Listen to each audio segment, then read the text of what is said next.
देखिए, प्रथम दिवस नवरात्र के प्रथम दिवस से सभी भक्तगण अ,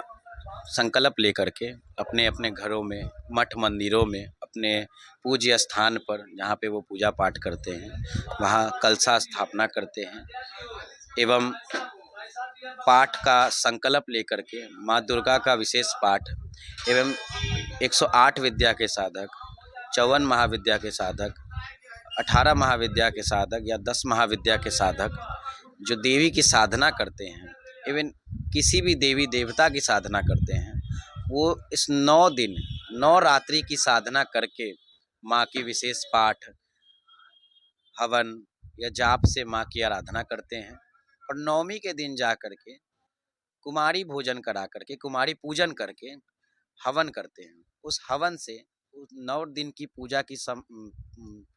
की जो विधि होती है वो पूर्ण होती है। हमने उस दिन कहा था ना आपको कि 9 जो है वो पूर्णता का अंक है, इसलिए नौमी तिथि को माँ को भोग अर्पित करके उस पूजा को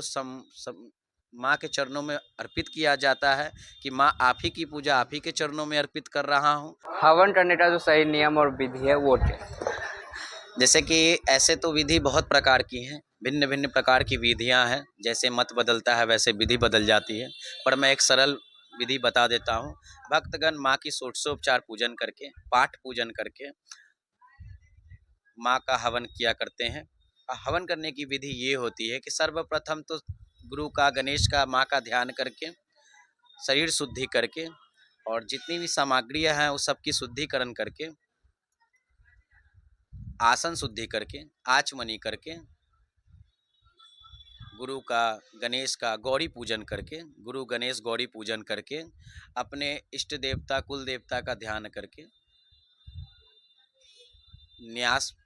विनियोग करते हैं। फिर न्यास करें, फिर जाकर के माँ का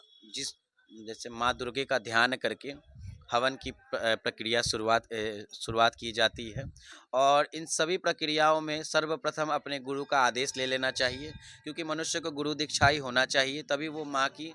या किसी भी देवी देवता की पूजा करने के योग्य अधिकारी कहलाता है। और अगर आपके जीवन में गुरु नहीं है तो एक कार्य आप ये कर सकते हैं कि जिस